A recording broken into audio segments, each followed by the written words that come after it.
This is our second video. First video में हमने alphabet test की जो सीरीज शुरू की थी उसमें हमने पोजीशन ऑफ लेटर्स के बारे में डिस्कस किया था।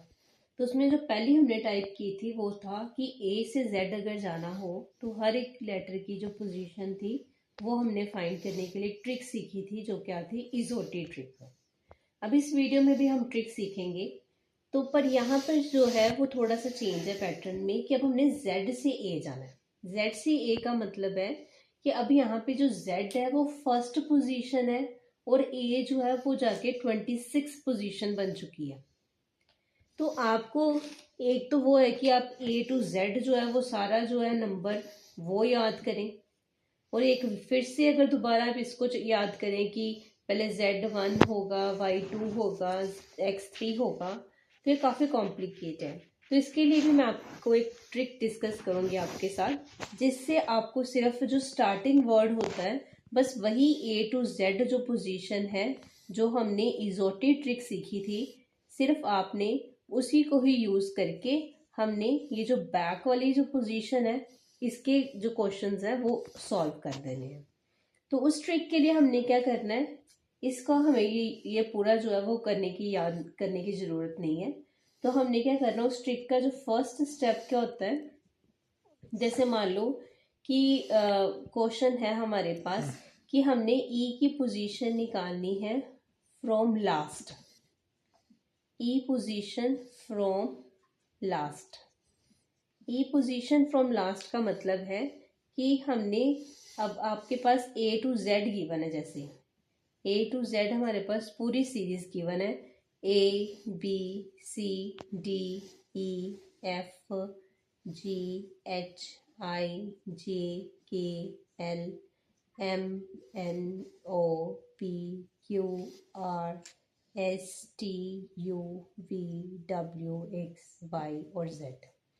तो यहाँ पर उसने पूछा है कि ए की पोजीशन फ्रॉम लास्ट। तो मतलब यही है कि Z टू A का ही पैटर्न है कि हमने लास्ट से E की पोजीशन निकालनी है। अब यहाँ पे फर्स्ट, ये सेकंड हो जाएगा, ये third, fourth, fifth, six, seven, eight, 9, 10, 11, 12, 13, 14, 15, 16, 17, 18, 19, 20, 21, 22। तो कहने का मतलब हमने लास्ट से शुरू करना है, तो लास्ट वाला ये फर्स्ट बन जाएगा, ये सेकंड लास्ट, ये थर्ड लास्ट। तो इस तरीके से करते करते तो ये हमारे पास सीक्वेंस आ जाता है। Z से A हम जा रहे हैं, तो आप देख रहे हैं फॉलो कैसे हो रहा है, Z से हम A की तरफ जा रहे हैं। तो जब भी आपके पास इस तरीके के क्वेश्चंस हो तो आपने क्या करना है, उसके लिए हमने एक ट्रिक जो आपने यूज़ करनी है, वो ट्रिक क्या है कि हमने E की चाहे पोजीशन आपने फ्रॉम लास्ट ही निकालनी है, कि आपने ई की position from last find out करनी है। तो आपने क्या करना है, आपने पहले क्या करना है, ई की पोजीशन फ्रॉम स्टार्टिंग से निकालनी है, जो हमने पहली वीडियो में डिस्कस किया था। ए टू जेड वाले पैटर्न से ही ई की पोजीशन पता करो। तो आपको पता है ए टू जेड से ई की तो हमें बड़ी इजीली पता था बाय ट्रिक की इसकी पोजीशन होती है 5। तो अब सेकेंड स्टेप आपने क्या करना है, यहाँ से आपको पता चल गया कि ई की जो पोजीशन है वो कितनी है, 5 है। तो आपने फ्रॉम लास्ट निकालने के लिए क्या करना है, 27 में से इसकी जो स्टार्टिंग वाली पोजीशन थी उसको क्या कर देना है, माइनस। तो आपके पास आ जाएगा 22। तो यही 22 जो है वो ई की पोजीशन है हमारे पास फ्रॉम लास्ट। तो आप यहाँ से देख ही सकते हैं कि ई की जो पोजीशन है फ्रॉम लास्ट वो कितनी बन रही है, 22। तो ये थी हमारे पास ट्रिक कि हमने 27 में से जो उसकी एक्चुअल पोजीशन है, मतलब A to Z वाली पोजीशन, तो इसका ये बेनिफिट है कि आपको A to Z वाली सीरीज ही याद करने की ज़रूरत है, आपको ये लास्ट वाली Z to A जाने की ज़रूरत नहीं। तो आपने A to Z उसकी पोजीशन फाइंड आउट करनी है जो उसकी ओरिजिनल पोजीशन है, और 27 में से उसको क्या कर देना, माइनस। माइनस करके जो आपके पास आया है वो ई की पोजीशन होगी फ्रॉम लास्ट। एक और हम एग्जाम्पल करते हैं, जैसे मान लो आपसे पूछा जाए कि आपने ई जी की पोजीशन निकालनी है, आपने जी की पोजीशन फाइंड आउट करनी है फ्रॉम लास्ट। ठीक है। तो अभी हमने ट्रिक में क्या किया था कि आपने जी की पोजीशन निकालनी है फ्रॉम स्टार्टिंग से। तो स्टार्टिंग से भी मैंने आपको इसकी ट्रिक बताई थी कि इसके तो नाम में 7 है, तो इसकी स्टार्टिंग से पोजीशन कितनी है 7। तो ट्रिक हमारे पास क्या थी कि आपने 27 में से 7 को कर देना माइनस, तो आपके पास आ गया 20। तो ये जो 20 है ये जी की पोजीशन बन जाएगी फ्रॉम लास्ट। तो आप देख ही सकते हो कि लास्ट से अगर हम देखें तो ये जी की पोजीशन कौन सी है 20 है। ठीक है। तो नेक्स्ट जैसे आपसे हम पूछो कि अगर मान लो आपने डी की पोजीशन निकालनी है, ठीक है, डी की पोजीशन आपने फाइंड आउट करनी है, डी की पोजीशन फ्रॉम लास्ट। तो डी की पोजीशन फ्रॉम लास्ट निकालने का अब बताओ क्या होगा मेथड, कि पहले हमने डी की पोजीशन निकालनी है फ्रॉम स्टार्टिंग से।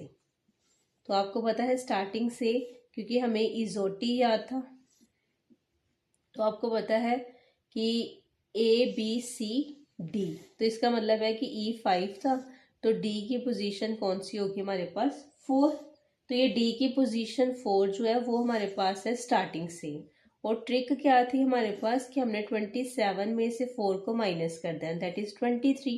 तो 23 जो है वो डी की पोजीशन आएगी कहाँ से, फ्रॉम लास्ट। तो आप जैसे यहाँ पर देख ही सकते हैं कि डी की पोजीशन फ्रॉम लास्ट कितनी आ रही है 23। तो नेक्स्ट जो है वो आपके लिए 2 क्वेश्चंस हैं कि आपने मुझे कमेंट में बताना है, जिससे आपकी रिवीजन भी हो जाएगी। एक तो आपने कमेंट में बताना है कि एफ की पोजीशन आपने बतानी है फ्रॉम लास्ट क्या होगी, और एक आपने एस की पोजीशन, जिससे आपकी रिवीजन भी हो जाएगी। तो आप जरूर कमेंट करना, एस की पोजीशन आपने निकालनी है from last. So thank you. इसको भी हम यूआरएफ मेथड से, जो आपको मैंने प्रीवियस क्लास में कहा था, उसी तरीके से हमने क्या करना है, इसको मैं आपको, क्योंकि मैंने आपको प्रॉमिस किया था कि जो मैं क्लास में आपको कराऊंगी वो साथ के साथ आपको रिवाइज भी हो जाएगा। तो सेकंड वीडियो में तो आपने ऐसे ही क्या करना है, खाली पेज के ऊपर आपने जो हमने स्टार्टिंग में किया था वो आपने लिखना शुरू कर देना है। कि सबसे पहले हमने इसमें Z to A के बारे में डिस्कस किया, E की पोजीशन निकालनी है फ्रॉम लास्ट, उस फाइंड आउट करनी है। तो हमने यूज मेथड कौन सा करना है, जो हमने पहले वाले में किया था, E की पोजीशन फ्रॉम स्टार्टिंग से, फर्स्ट से, या आप कह लो कि स्टार्टिंग से हमने जो पोजीशन निकालनी थी, तो उसका जो हमने इजोटी ट्रिक की थी उसके अकॉर्डिंगली इसकी पोजीशन थी 5। तो हमारे पास अब ट्रिक क्या थी कि हमने 27 में से जो इसकी स्टार्टिंग पोजीशन माइनस कर देनी, तो आपके पास जो 22 आएगा ये हमारे पास ई की पोजीशन आएगी फ्रॉम लास्ट। तो इससे हमारे पास ये रिवाइज भी हो चुका। Thank you so much.